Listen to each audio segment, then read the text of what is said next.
உன் மனசுல எது நினைச்சிட்டு இருக்குன்னு எனக்கு தெரியும். என்ன நினைச்சிட்டு இருக்கேன்? அந்த அபி விஷயத்தை மனசுல வச்சுக்கிட்டு இப்பெல்லாம் என்கிட்ட இருந்து ரொம்ப ஒதுங்கி போற மாதிரி தெரியுது. சரியாவே பேச மாட்டேங்கிற. என்ன தொடர்ந்து அவாய்ட் பண்ண ட்ரை பண்ற நீ. ஆதி, நீங்களா இதோ நினைச்சிட்டு விவாதம் பண்ணா எப்படி? நோ, நான் விவாதம் பண்ணல. எனக்கு தெரியாத உன்னை பத்தி. அந்த அபி தான் உன்னோட மாற்றத்துக்கே காரணம். அனாவசியமா என் வாழ்க்கையில விளையாடுறா. வர ஆத்திரத்துல அவளை கொன்னே போட்டுருவேன். அபி சம்பந்தப்பட்ட பிரச்சனை தான் இது காரணம். என்ன ஆதி, விட்டா நான் சாப்பிடலன்னா கூட அதுக்கு அபிதான் காரணம்னு சொல்லுவீங்க போல இருக்கு. அப்படி சொன்னாலும் தப்பே கிடையாது. ஏன்னா நீ அபிக்காக பட்னி கடக்கக்கூடிய ஆள் தான். ஆதி ப்ளீஸ் போதும். இந்த கான்வர்சேஷன் எனக்கு ரொம்ப அன்கம்ஃபர்டபிளா இருக்கு. நீங்க தயவு செஞ்சு இனிமே அபியை பத்தி பேசாதீங்க. Why shouldn't I talk? Aadhi please, நான் இப்ப ரொம்ப டென்ஷன்ல இருக்கேன். இப்பதான் ஹாஸ்பிடல்ல இருந்து வந்துட்டு இருக்கேன். நீங்க இப்படி வரிசையா கேள்வி கேட்டுட்டு இருக்கீங்க. போற போக்குல என் ஃப்ரெண்ட்ஸ் யாருமே பார்க்க கூடாதுன்னு சொல்லுவீங்க போல இருக்கே. No, I did not say that. ஏன் உஷா இவ்வளவு சீரியஸா பேசுற நீ? பின்ன நீங்க இப்படி எல்லாம் கேள்வி கேட்டா நான் வேற எப்படி பதில் சொல்றது? ஓகே உஷா, ஒன்னு புரிஞ்சுக்கோ. நீ போய் எங்க வீட்டுக்கு வந்துட்டு எப்படி மூஞ்சிய உம்மடி தூக்கி வச்சுக்கிட்டு இருந்தா என் அப்பா அம்மா என்ன நினைப்பாங்க? வருத்தப்படுவாங்களா இல்லையா? சின்ன பொண்ணு என் தங்கச்சி கூட உன் முகத்தை பார்த்துட்டு அண்ணி ஒரு மாதிரியா இருக்காங்கன்னு சொல்றா. அந்த அளவுக்கு நீ உம்மன்னு இருக்க. இத்தனை பேர் கூடி இருக்கும் போது அது டிஸ்டர்பன்ஸா இருக்காது? கொஞ்சம் யோசிச்சு பாரு. உஷா, உன் மனசுல என்ன முடிவு எடுத்திருந்தாலும் தெளிவா சொல்லிடு. ஏன்னா பின்னால நமக்குள்ள பிரச்சனை வந்துட கூடாது. ஆதி, நீங்க பிரச்சனை நினைச்சா எல்லாமே பிரச்சனை தான். Usha please try to understand. Aadhi, Usha ரெண்டு பேரும் கீழே வாங்க, சாப்பிடலாம். வரோம்.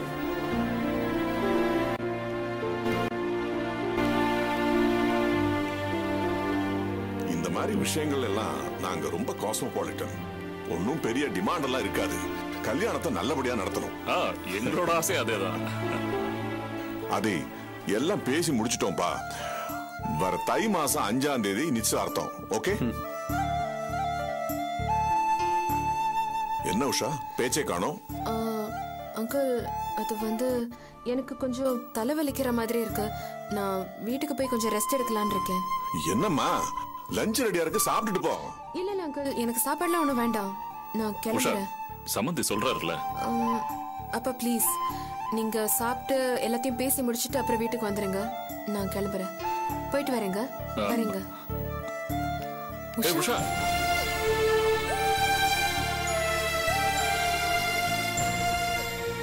சரி, நீங்களும் வாங்க, சாப்பிடலாம். வாங்க வாங்க வாங்க. ஓகே.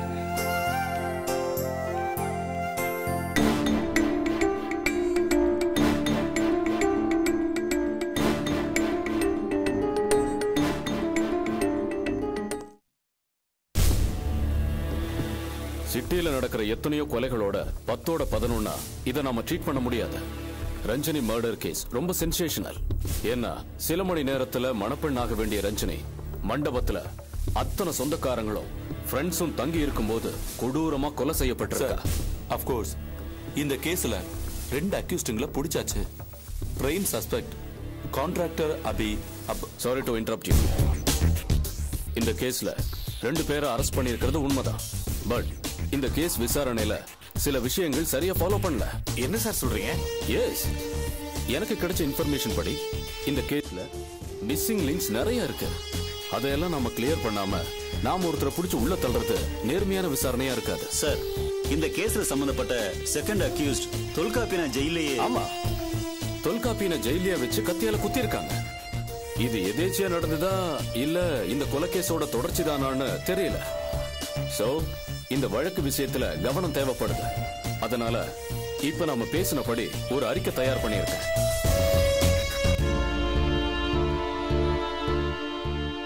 சமீபத்தில் நடந்த ரஞ்சனி கொலை வழக்கு மக்களிடையே பெரும் அச்சுறுத்தலை ஏற்படுத்திய வழக்கு என்ற அளவிலே மிக முக்கியத்துவம் வாய்ந்ததாகிறது. இந்த விசாரணையை சீர்திருத்தி மேலும் துரிதப்படுத்துவதற்கு வசதியாக கீழ்கண்ட மாற்றங்களை செய்ய இந்த கமிட்டி முடிவெடுத்துள்ளது. இதுவரை இந்த வழக்கு விசாரணையை மேற்கொண்ட ஆய்வாளர் விஸ்வநாத் இந்த வழக்கின் பொறுப்பிலிருந்து விடுவிக்கப்பட்டு அவருக்கு பதிலாக ஆய்வாளர் பிரபுவை இவ்வழக்கை ஏற்று விசாரணையை மேற்கொள்ளும்படி பணிக்கப்படுகிறது. அவர் இக்குற்ற விசாரணையை துரிதமாகவும் அடுத்த கட்டங்களில் ஆய்வு நடத்துவதோடு இவ்வழக்கில் சம்பந்தப்பட்ட தொல்காப்பியன் கொலை முயற்சி வழக்கையும் இணை குற்றப்பதிவு வழக்காக எடுத்து விசாரிக்க வேண்டும். இவ்விரு வழக்கிலும் சம்பந்தப்பட்ட குற்றவாளிகளை விரைவில் கண்டுபிடித்து நீதிமன்றத்தில் அறிக்கையிட வேண்டும் என்று இந்த உயர்மட்ட குழு தெரிவிக்கின்றது. இவ்வழக்கில் பதிவு செய்யப்பட்ட குற்ற ஆதாரங்கள் அனைத்தையும், சாட்சிகள், ஒப்பம், அனைத்து விஷயங்களையும் ஆய்வாளர் பிரபுவிடம் சம்பந்தப்பட்ட கொலை வழக்கை ஏற்று நடத்திய ஆய்வாளர் விஸ்வநாத் ஒப்படைக்க வேண்டும் என்று இந்த கமிட்டி உத்தரவிடுகிறது. மேலும் இவ்வழக்கில் பிரபுவிற்கு உதவியாக அவரின் கீழ் பணிபுரிய 8 ரங்கராஜனையும் ஒரு காவலரையும் நியமிக்கிறது. Any commands, gentlemen? Nothing, sir. Nothing, We sir. are all agreed. Okay, that's all. ஆமா சார், இந்த கேஸை பொறுத்த வரைக்கும் ரொம்ப டிஃபிகல்ட் தான் நினைக்கிறேன். ஆமா.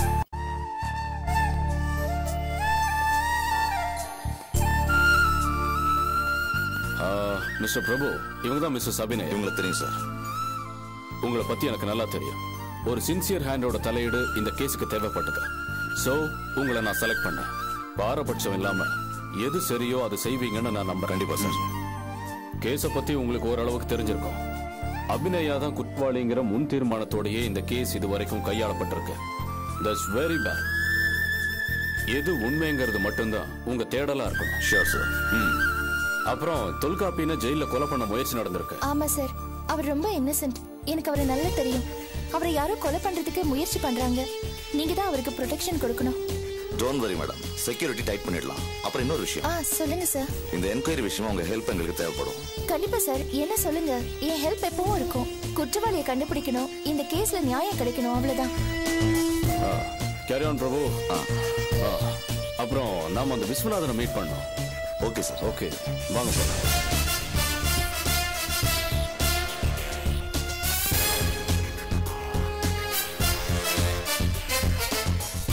நீங்க வாங்க. சீக்கிரம் வண்டி எடுக்க சொல்லுங்க. சீக்கிரம் கமான் போய்.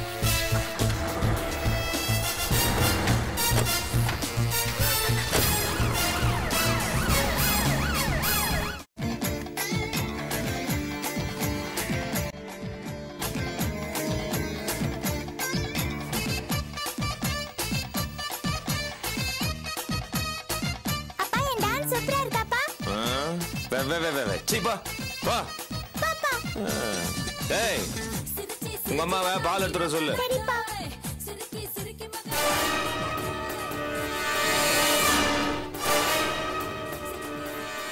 என்னடா,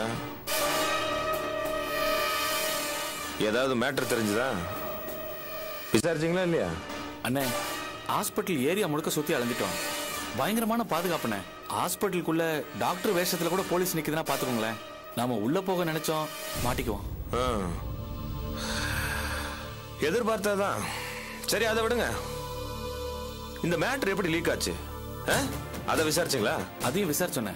ஏதாவது தெரிஞ்சதா இல்லையா? யாரா நம்ம கூட இருக்கிற துரோகி? கேக்குறேன்ல, சொல்லுங்க. என்னடா முழிக்கிறீங்க? சொல்லுங்கடா, யாரு? யாருன்னு தெரியல. ஆனா அந்த அபிக்கு போன் மூலமா தான் தகவல் போயிருக்கு. யாரோ ஒரு பொம்பளை தான் மேட்டர் லீக் அவுட் பண்ணிருக்கு. பொண்ணா? டேய், நம்ம கேங்ல யாரா பொண்ணு இருக்கா? நாங்க கிளியரா விசாரிச்சிட்டோம். ஒரு லேடி தான் தகவல் கொடுத்திருக்கு. அதுல எந்த சந்தேகமும் இல்ல.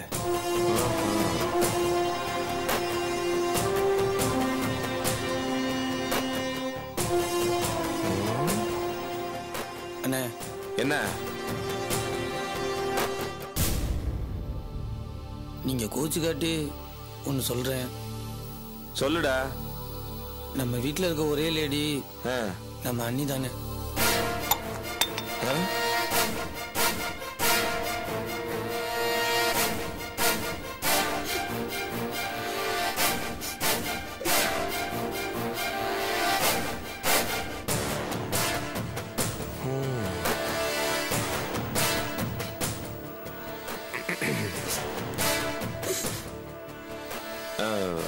ஏமா டம்ளர் கீழே விழுந்துச்சு?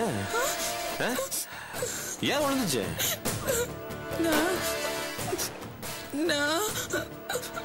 அவன் சொன்னதை கேட்டியா? அதை கேட்டுதான் பயந்துட்டியா? உனக்கு ஏண்டி பயம் வந்துச்சு? சொல்லு, உனக்கு ஏன் பயம் வந்துச்சு? தப்பு பண்ணியா? நீதான் போன் பண்ணியா? நிறுத்து நிறுத்து. அந்த அபிக்கு ஃபோன் பண்ணது நீ தானே? ஆமா. சொல்லு, ஏன் இப்படி பண்ண? பயந்துட்டேங்க. ஏய், என்ன பயம்? என்ன பயம் உனக்கு? உங்களுக்கு ஏதாவது ஆயிடுமோன்னு தாங்க பயந்துட்டேன். சென்டிமெண்டா? சனியனே, எல்லாத்தையும் கருத்துட்டேடி. இனிமே இப்படி பண்ண மாட்டேங்க. மன்னிச்சிடுங்க. இனிமே இப்படி பண்ண மாட்டேங்க. நிறுத்து. இன்னொரு தடவை இந்த மாதிரி ஏதாவது நடந்துச்சு, உன்னை உயிரோட குழியில இறக்கி கட்டடம் கட்டிடுறேன். புரியுதா? போ.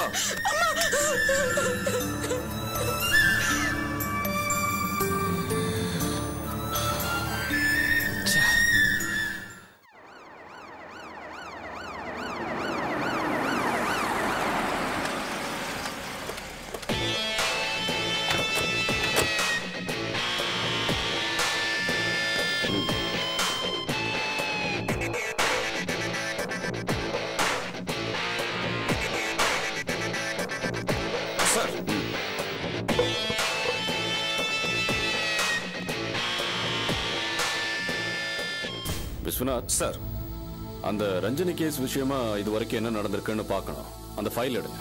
Yes sir.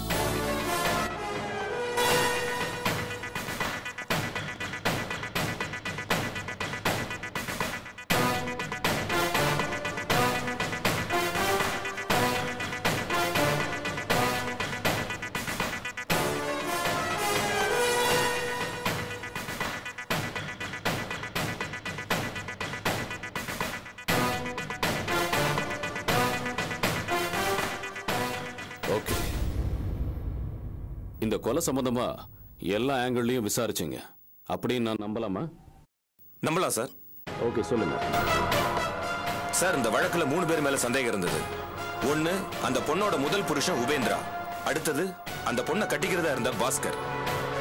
மூணாவது, பாஸ்கரோட முதல் மனைவி இந்த அபி.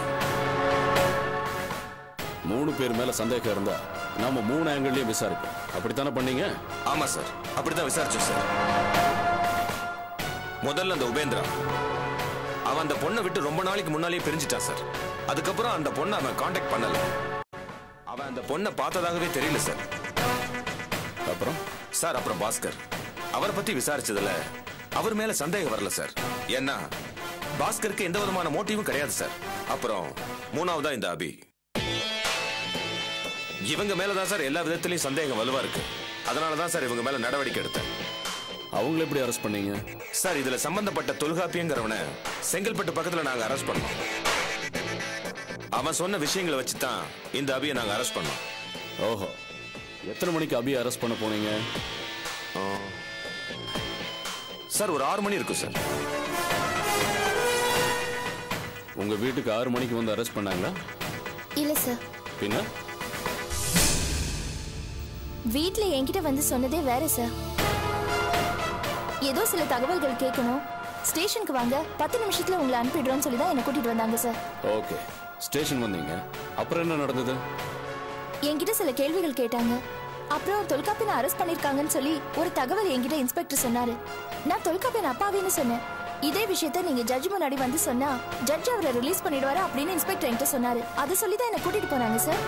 ஓகே, அப்புறமா உங்களை ரிமாண்ட் பண்ணிட்டாங்க, ரைட்? ஆமா சார்.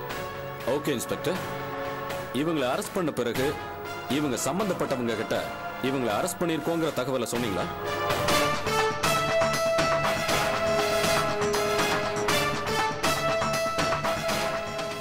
ஒரு பொண்ணு அரெஸ்ட் பண்ணிருக்கீங்க, அதுல ஒரு நேர்மையான அணுகுமுறை இல்ல. இவ்வளவு தூரம் சுத்தி வளைச்சு இப்படி பண்ணணுங்கிற அவசியம் என்ன வந்துச்சு? என்னமோ குழந்தைய ஏமாத்தி கூட்டிட்டு போற மாதிரி போய் ரிமாண்ட் பண்ணிருக்கீங்க. இவங்களுக்கு யோசிக்கவே அவகாசம் கொடுக்கல. ஏன்? அதான் உங்க திட்டமா? ஒருத்தர் அரெஸ்ட் பண்ணோம்னா அவங்க சம்பந்தப்பட்டவங்களுக்கு இன்ஃபார்ம் பண்ணுங்கிறது பேசிக்கான விஷயம்.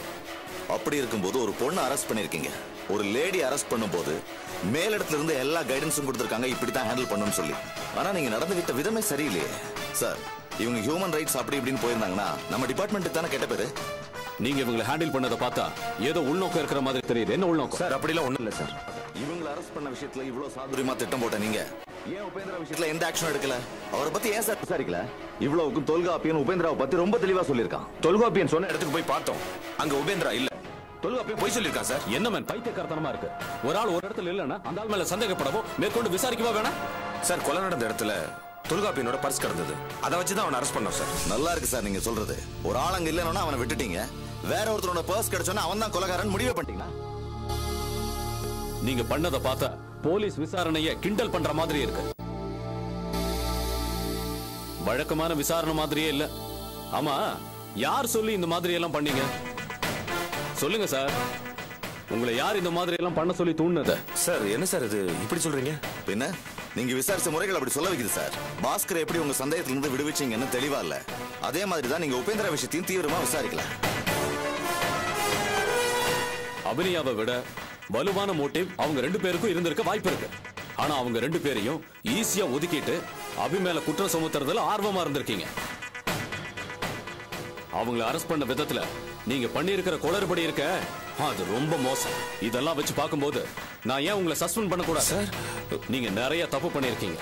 உங்களுக்கு இருக்கிற அதிகாரத்தை ரொம்ப தவறா பயன்படுத்தி இருக்கீங்க. எந்த விவரத்தையும் முறையா பதிவு செய்யல. நம்ம டிபார்ட்மெண்டோட நெறிமுறைகளை ரொம்ப மீறி இருக்கீங்க. ஐ அம் சாரி. இந்த காரணங்களுக்காக நான் உங்களை சஸ்பெண்ட் பண்றேன். இவருக்கு சஸ்பெண்ட் ஆர்டர் ரெடி பண்ணுங்க. சார், இந்த கேஸை ஹேண்டில் பண்ண விதத்துல நிறைய ஓட்டைகள் இருக்கு சார். இனி இந்த கேஸை நான் ஹேண்டில் பண்ணிக்கிறேன். எந்த தலையீடும் இல்லாம இருக்க நீங்க தான் சார் எனக்கு ஹெல்ப் பண்ணணும். நிச்சயமா. இதுல சம்பந்தப்பட்ட தொல்காப்பியனை ஜெயில வச்சே குத்தி இருக்காங்க. சோ இதுல ரொம்ப கவனமா இருக்கணும். நான் உங்களுக்கு துணையா இருக்கேன். Mrs Abhinaya, thanks for your cooperation. இதுக்கப்புறம் நடக்க போற விசாரணைகளுக்கு உங்களுடைய ஒத்துழைப்பு தேவைப்படும். ஓகே? நிச்சயமா சார். அப்புறம் தொல்காப்பியனுக்கு கவலைப்படாதீங்க, இனிமே முறையான விசாரணை நடக்கும். ஓகே? Thank you sir.